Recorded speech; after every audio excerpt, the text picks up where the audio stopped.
కోసం ఏదైనా ఎక్కడన్నా ప్రచారం చేశారా? వైఎస్ఆర్ కాంగ్రెస్ పార్టీ కోసం ఎక్కడన్నా ఆవిడ పనిచేసిందా?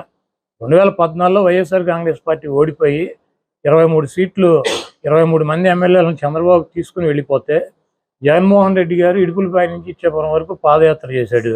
ఆ పాదయాత్రలో ఆవిడ ఎక్కడన్నా పాల్గొందా? లేకపోతే వైఎస్ఆర్ కాంగ్రెస్ పార్టీ కోసం కార్యకర్తల కోసం నాయకుల కోసం కార్యకర్తల మీద నాయకుల మీద దాడులు జరిగి చంద్రబాబు నాయుడు ఆధ్వర్యంలో తెలుగుదేశం పార్టీ నాయకుల్ని చంపితే కార్యకర్తలను చంపితే ఆవిడ ఎక్కడికన్నా వచ్చిందా? 5 సంవత్సరాల్లో 20 రోజులు ఎలక్షన్ నోటిఫికేషన్ వచ్చినాక 20 రోజులు బస్సులో ఆవిడ ఒక 40 మీటింగులు చెప్పింది. ఆవిడ 20 మీటింగులు 20 రోజులు 40 రోజులు 40 మీటింగులు చెబితే వైఎస్ఆర్ కాంగ్రెస్ పార్టీకి 151 సీట్లు వచ్చినాయి. జగన్మోహన్ రెడ్డి గారు 16 నెలలు జైల్లో ఉంటే ఆవిడ 7 నెలలు పాదయాత్ర చేసింది. ఆవిడ పాదయాత్ర చేయగానే ఆవిడ గెలిపించేసిందా 2014లో వైఎస్ఆర్ కాంగ్రెస్ పార్టీని?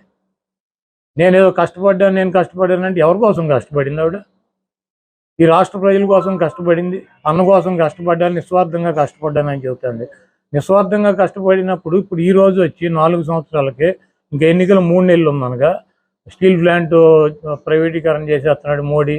ఏం చేయాలి? ఈవిడ నిన్న లేఖ రాసింది. మేము ఇటువంటి లేఖలు 100 రాసాం. ఇటువంటి లేఖలు 100 రాసాం. పోలవరం ప్రాజెక్టు కేంద్రం కట్టాల్సినటువంటి ప్రాజెక్టు చంద్రబాబు నాయుడు తీసుకున్నాడు. ఆ రోజు ఏమన్నా మాట్లాడింది ఈవిడ? ఒక 50,000 కోట్ల రూపాయల ప్రాజెక్టుకి నిర్వాసితులకు ఇవ్వాలి, మన డబ్బులు ఏమైనా తెచ్చేస్తుందా? ఏం చేయాలి? మరి కాంగ్రెస్ పార్టీ పెట్టినటువంటి వాగ్దానాలు అమలు చేయలే.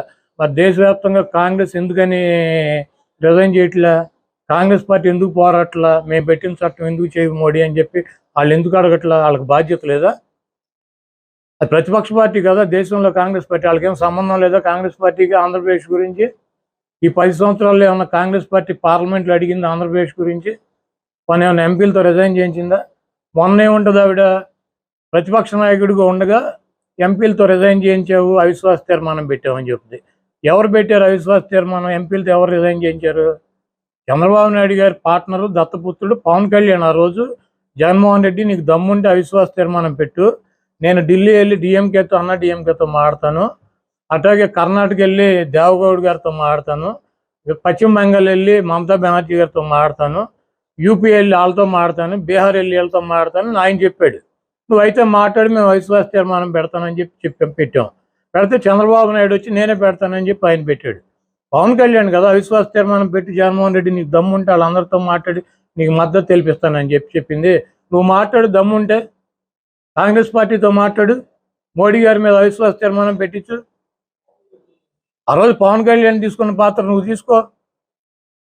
గతం మర్చిపోయి ఏం జరిగిందో మర్చిపోయి జగన్మోహన్ రెడ్డి గారు అవిశ్వాస తీర్మానం పెట్టాడని చెప్తుంది ఆవిడ. కనీసం ఈ రాష్ట్రంలో ఏం జరుగుతున్నాయి పరిస్థితులు కూడా ఆవిడకి తెలవనటువంటి పరిస్థితి. ఇక్కడ జరుగుతున్నటువంటి 17 మెడికల్ కాలేజీలు కట్టాం, అది అభివృద్ధి కాదా? 16,000 మంది సచివాలయాలు కట్టాం, అది అభివృద్ధి కాదా? 10 మందికి ప్రతి గ్రామంలోని సచివాలయం ఎంప్లాయ్మెంట్ ఇచ్చాడు.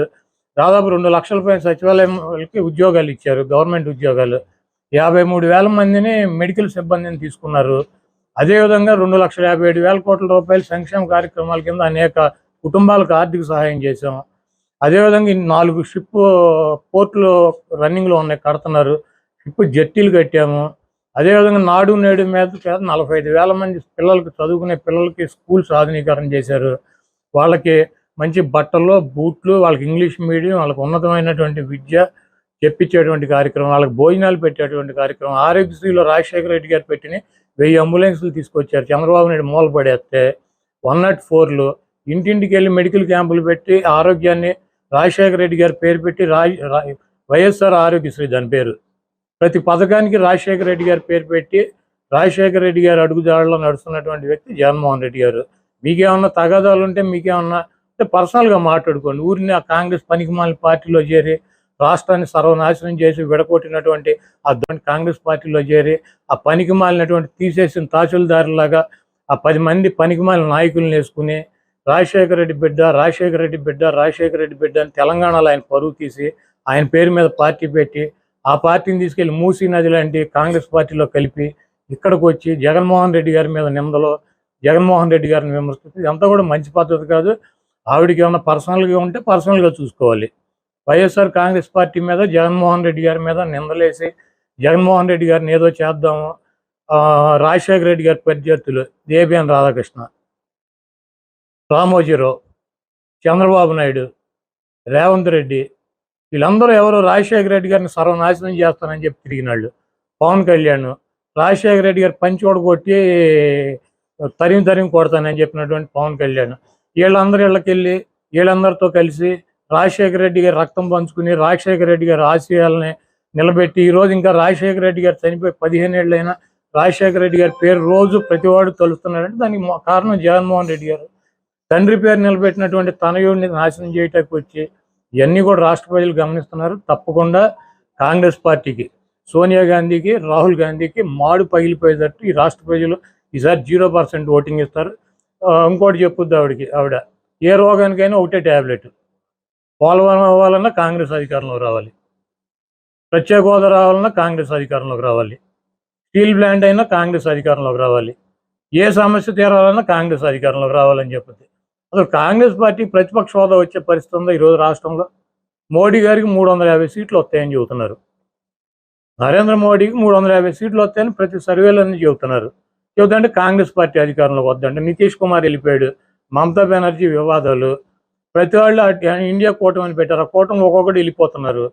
ఈరోజు కాంగ్రెస్ పార్టీ ఏంటి అధికారంలోకి వచ్చి రాహుల్ గాంధీ అక్కడ ఎంపీకి గెలుపుతాడా? మన యూపీలో ఓడిపోయాడు. ఈసారి సోనియా గాంధీ, రాహుల్ గాంధీ అసలు ఎంపీలకు గెలిచే పరిస్థితి ఉందా? అదో తీసేయడానికి సిద్ధంగా ఉన్న పార్టీని దాన్ని పట్టుకొచ్చి డిస్పోజల్ పార్టీని రాహుల్ గాంధీ మొదటి సంతకం పెడతాడంట. ఎక్కడ పెడతాడు మొదటి సంతకం? ఎక్కడ పెడతాడు? ఆ ఎంపీ కూడా కాడు. ప్రధానమంత్రి రాహుల్ గాంధీ అయ్యే పరిస్థితి ఉందా? మనం బతికుండగా రాహుల్ గాంధీని ప్రధానమంత్రిగా చూడగలమా ఈ దేశంలో? అది తీసేసిన పార్టీ 30 రాష్ట్రాలు ఉంటే కనీసం 25 రాష్ట్రాలు అసలు ఆ పార్టీనే లేదు. రాహుల్ గాంధీ ప్రధానమంత్రి అవుతాడు. రాహుల్ గాంధీ ప్రధానమంత్రి కాదు, ఎంపీ కూడా అవడు.